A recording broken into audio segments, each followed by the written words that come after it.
يضلل فلا هادي له وأشهد أن لا إله إلا الله وحده لا شريك له وأشهد أن محمدًا عبده ورسوله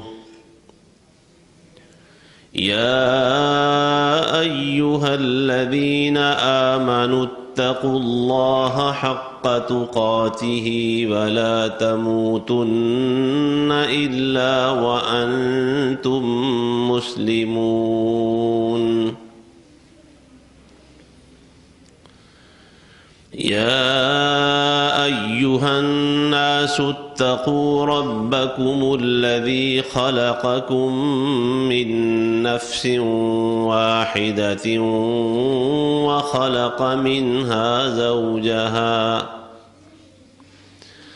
وخلق منها زوجها وبث منهما رجالا كثيرا ونساء واتقوا الله الذي تساءلون به والأرحام إن الله كان عليكم رقيبا يا أيها الذين آمنوا اتقوا الله وقولوا قولا سديدا يصلح لكم أعمالكم ويغفر لكم ذنوبكم ومن يطع الله ورسوله فقد فاز فوزا عظيما اللهم صل على محمد وعلى آل محمد كما صليت على إبراهيم وعلى آل إبراهيم إنك حميد مجيد اللهم بارك على محمد وعلى آل محمد كما باركت على إبراهيم وعلى آل إبراهيم إنك حميد مجيد أما بعد فإن خير الحديث كتاب الله وخير الهدي هدي محمد وشر الأمور محدثاتها وكل محدثة بدعة وكل بدعة ضلالة وكل ضلالة في النار سبحانك لا علم لنا إلا ما علمتنا إنك أنت العليم الحكيم اللهم انفعنا بما علمتنا وعلمنا ما ينفعنا وزدنا علما الحمد لله على كل حال ونعوذ بالله من حال أهل النار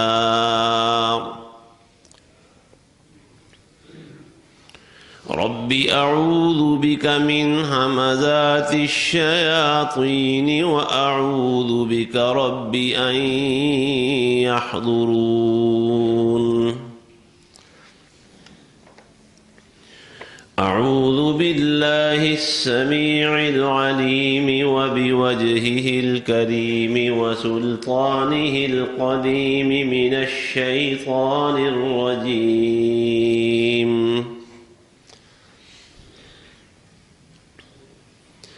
لقد جاءكم رسول من أنفسكم عزيز عليه ما عنتم حريص عليكم بالمؤمنين رؤوف رحيم.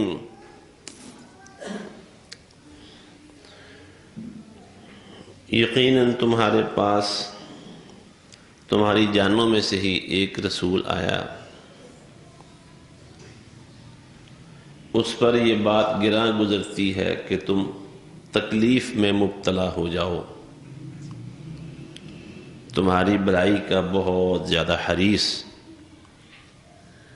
ایمان والوں پر انتہائی نرمی کرنے والا، بے حد رحم کرنے والا۔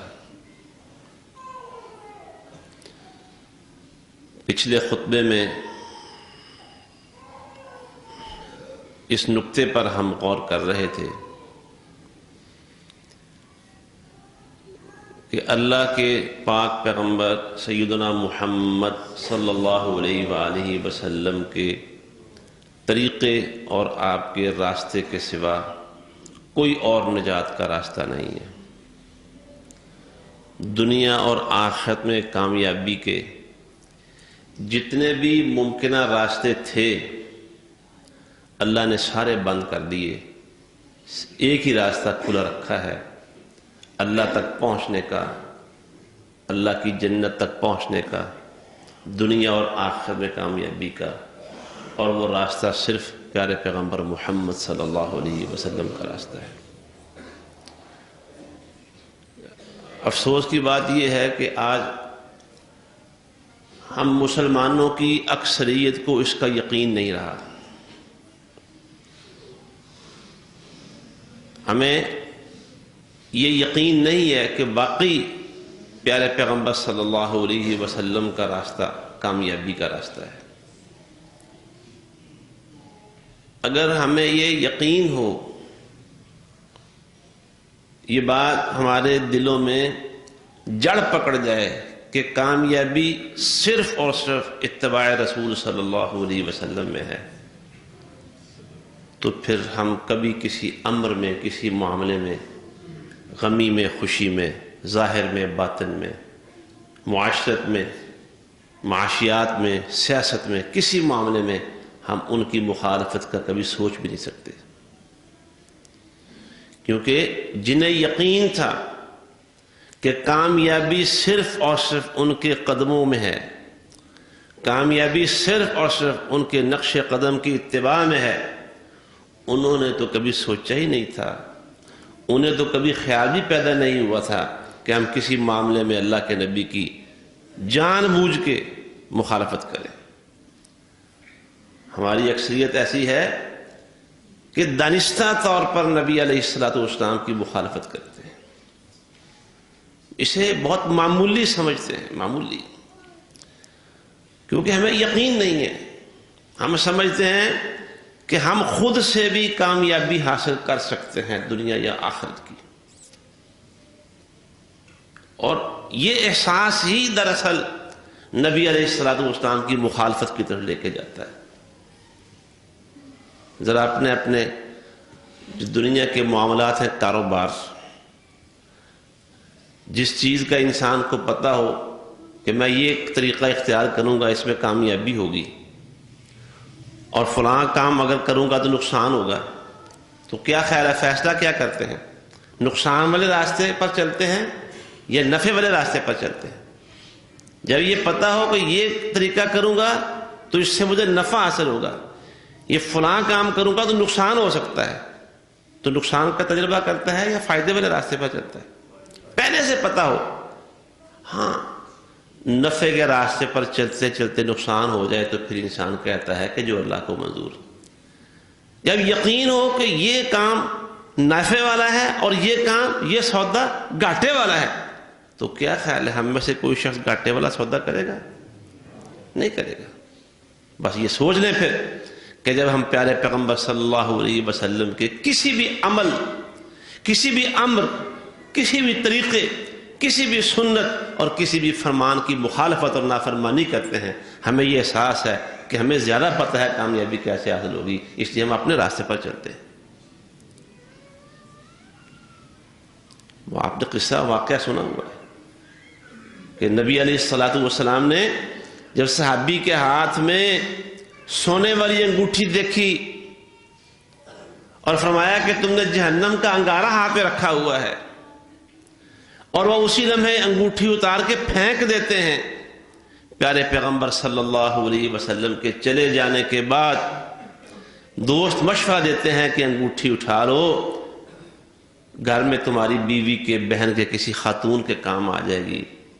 کہنے لگے جس انگوٹھی کو اللہ کے نبی صلی اللہ علیہ وسلم نے ناپسندیدگی کی نگاہ سے دیکھا ہے وہ میرے گھر میں داخل نہیں ہو سکتی.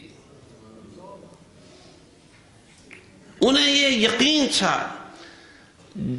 دل کی گہرائیوں کے اندر یہ یقین بیٹھ گیا تھا، بلکہ جسم کے جوڑ جوڑ میں، انگ انگ میں، رگ رگ اور ریشے ریشے میں یہ بات سرایت کر چکی تھی کہ کامیابی ہے تو صرف اور صرف حضرت محمد رسول اللہ صلی اللہ علیہ وسلم کے قدموں کے اندر ہے.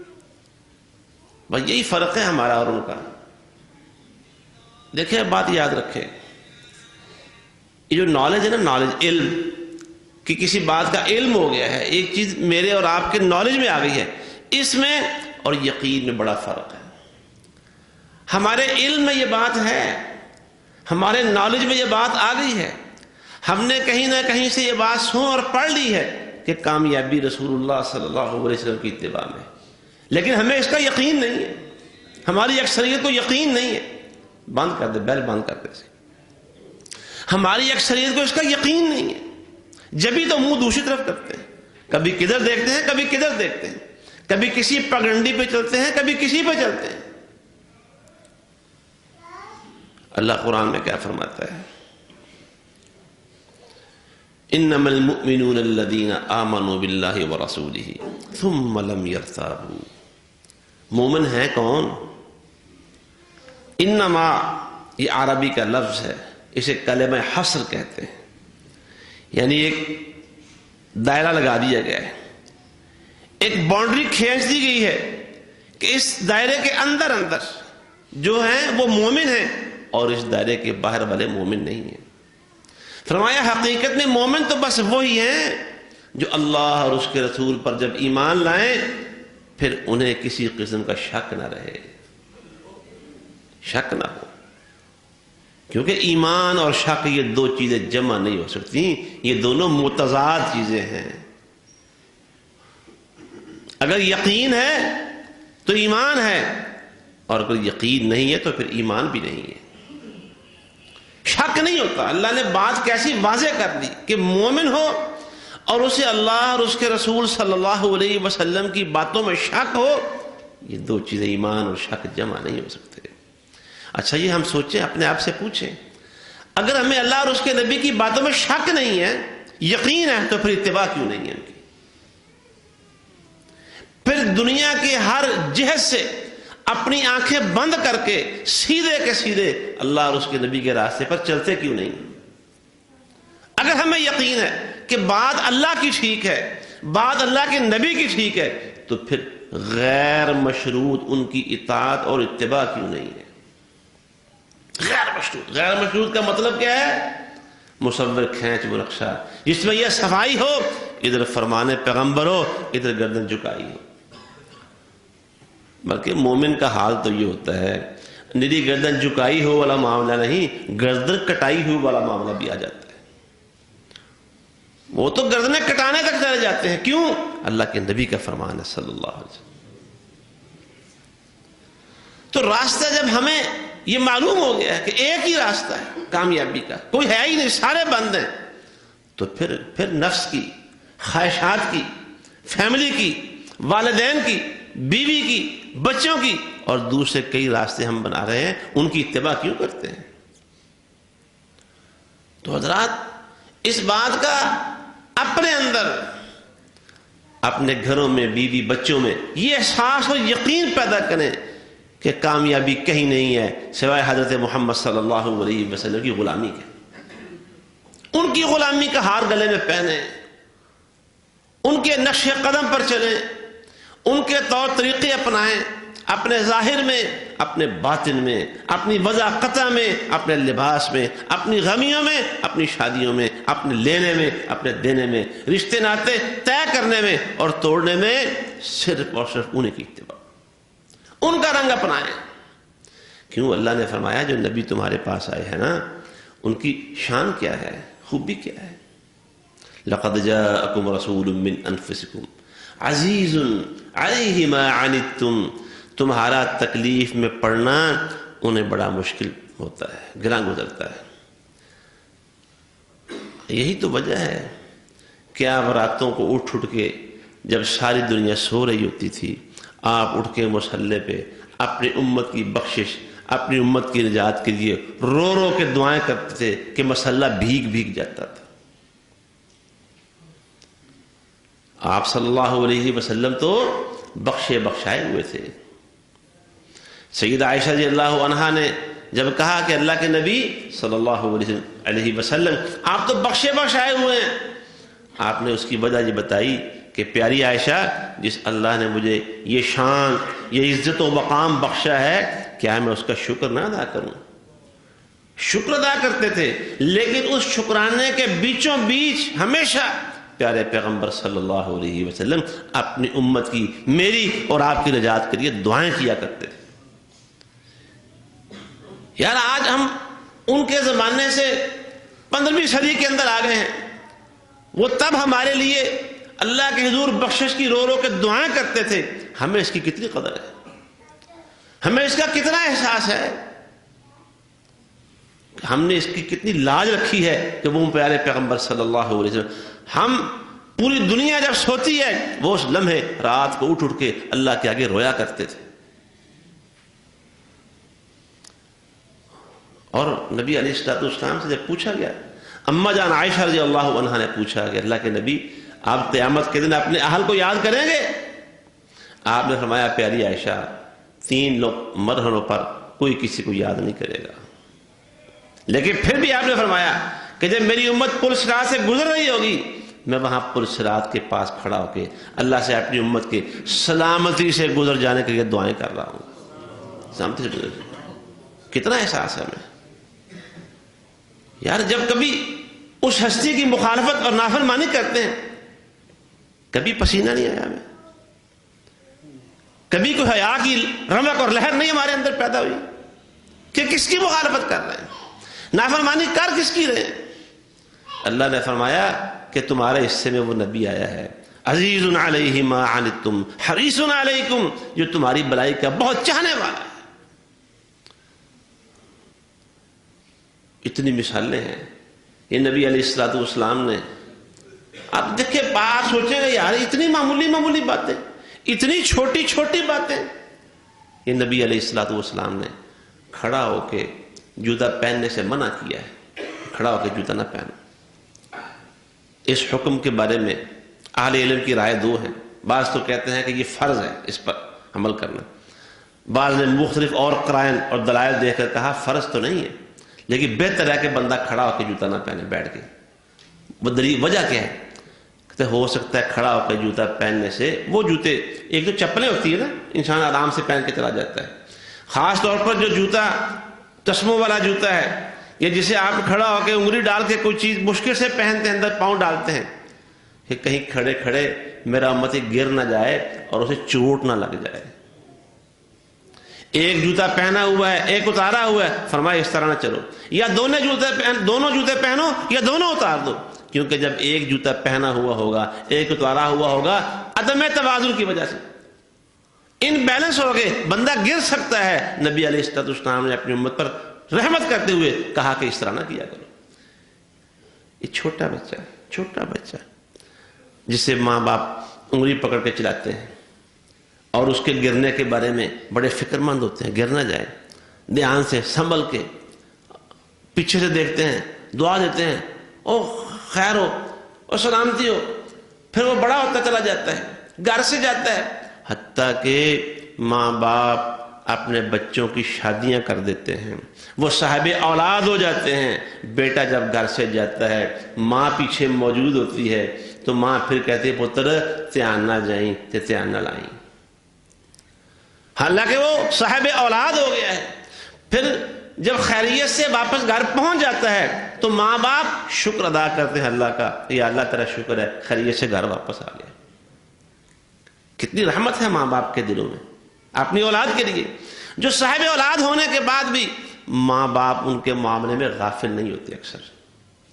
لیکن یہ پیارے پیغمبر صلی اللہ علیہ وسلم, اس بات کا آپ یقین کر لیں کہ دنیا کی ساری ماں اور سارے باپوں کا پیار جمع کر لیں, حضرت محمد صلی اللہ علیہ وسلم اپنے ایک ایک امتی سے اس سے کہیں سے بڑھ کر پیار کرتے ہیں.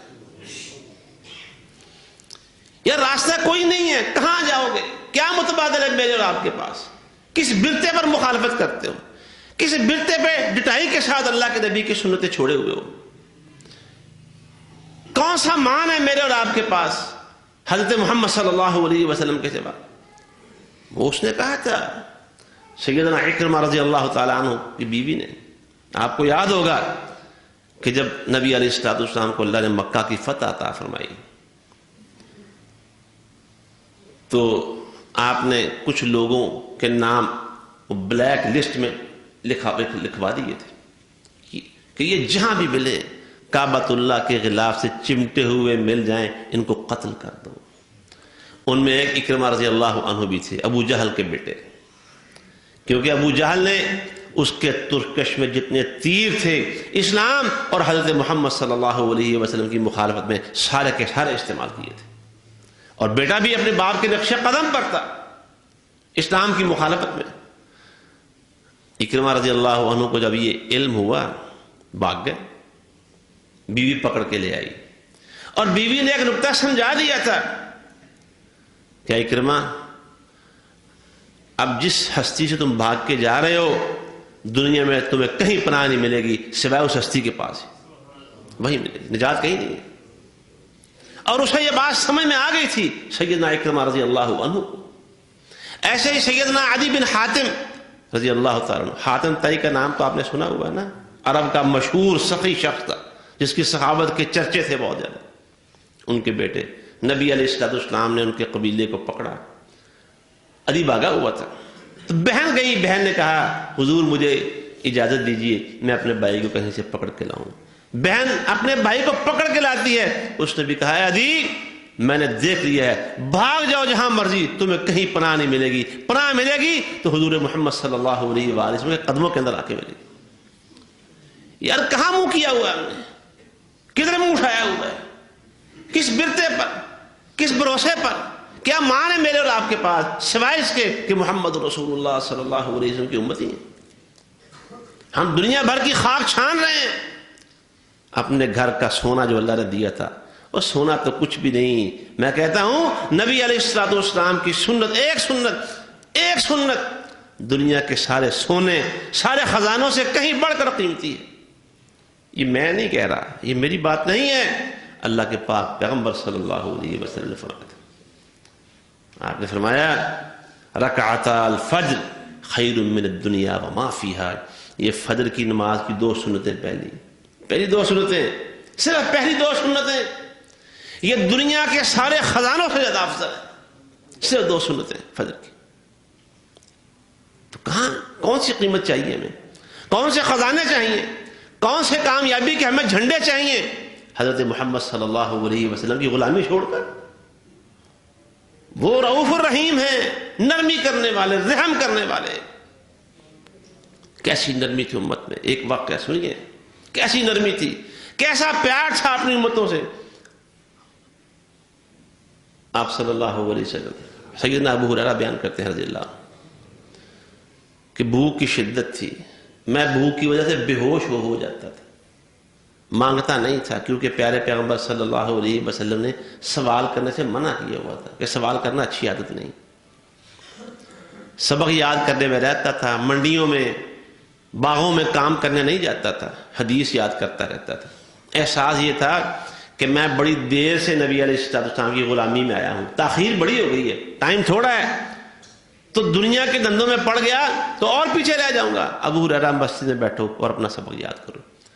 بھوک سے بے ہوش ہو جاتے، لوگ سمجھتے کہ غشی کے دورے ہیں، لوگ سمجھتے کہ اس کو مرگی کے دورے پڑتے ہیں، ایسا نہیں، اللہ کی قسم مرگی نہیں تھی، صرف بھوک کی شدت تھی۔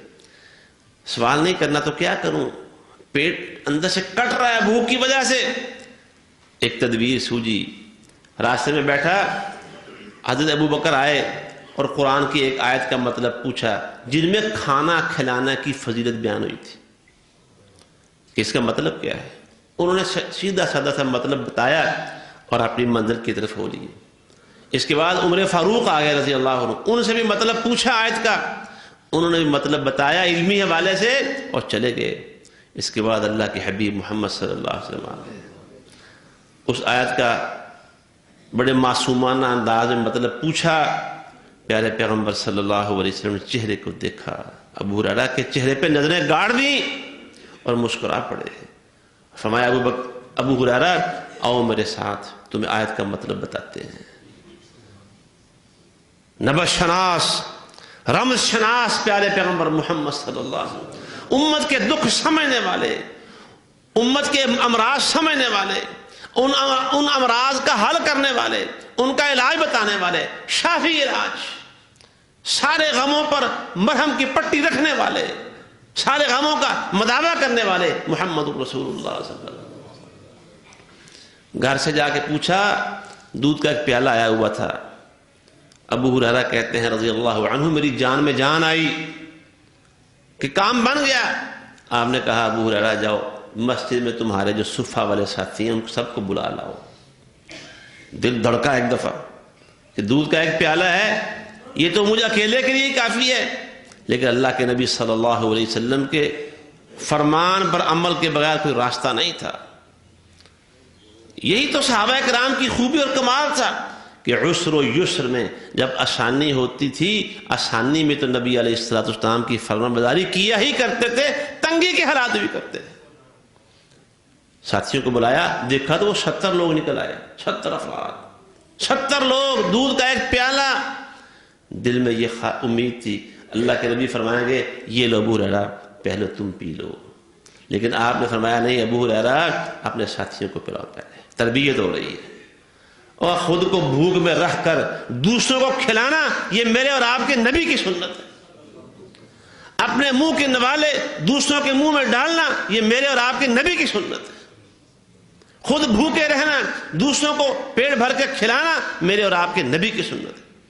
خود تکلیفوں میں رہنا اور دوسروں کو آرام اور راحت پہنچانا یہ میرے اور آپ کے نبی کی سنت ہے۔ ان سے منہ موڑا ہوا ہے، ان سے بیگانہ ہو گئے ہیں، ان کا راستہ و طریقہ چھوڑا ہوا ہے۔ یہی وجہ ہے دنیا میں ذلت اور رسوائی ہمارا مقدر بن گئی۔ دھکے نہیں، جوتے بھی کھا رہے ہیں پوری دنیا کے اندر۔ اس نبی سے جو منہ موڑے گا اس کی سزا قرآن میں اللہ نے یہی بیان کی۔ فَلْيَحْذَرِ الَّذِينَ يُخَالِفُونَ عَنْ أَمْرِهِ أَن تُصِيبَهُمْ فِتْنَةٌ أَوْ يُصِيبَهُمْ عَذَابٌ أَلِيمٌ۔ جو نبی کے طریقے سے منہ موڑے گا دنیا میں فتنے، مصیبتیں، آزمائشیں، تکلیفیں اس کا مقدر بنا دیں گے۔ سب کو پلاؤ، نہ چاہتے ہوئے بھی میں نے دودھ پلانا شروع کر دیا۔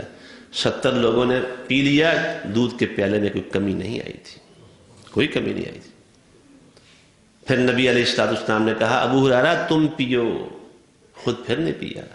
ابو ہریرہ تم پیو، میں نے پیا، پیٹ بھر کے پیا، پیالہ واپس کیا، فرمایا اور پیو، میں نے اور پیا مشکل کے ساتھ، پھر پیالہ واپس کیا، فرمایا ابو ہریرہ اور پیو، میں نے تیسری دفعہ بھی پیا، اور اب مجھے یہ احساس ہو رہا تھا کہ شاید یہ دودھ میری انگلیوں کے پوروں سے باہر نکلنا شروع ہو جائے گا، اتنا پیٹ بھر کے پیا۔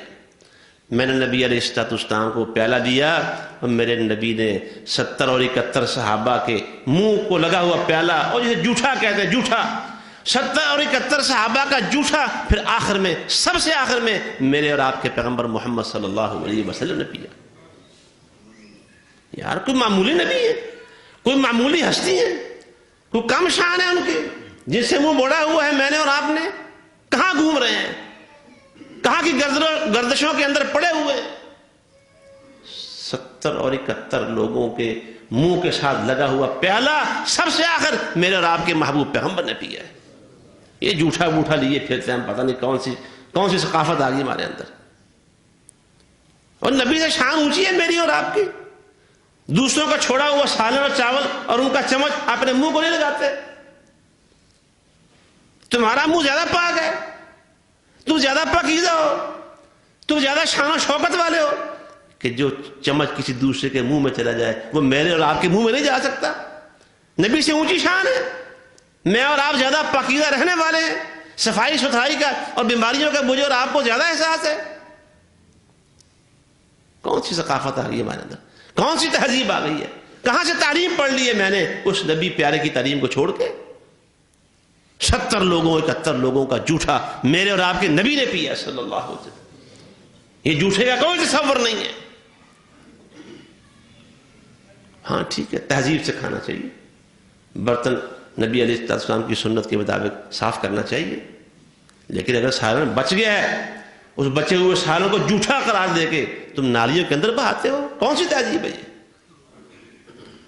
معذرات میں عرض یہ کر رہا تھا، راستہ کوئی نہیں ہے، سب راستے بند ہیں کامیابی کے سوائے ایک راستے کے، اور وہ راستہ محمد رسول اللہ صلی اللہ علیہ وآلہ وسلم کا راستہ ہے.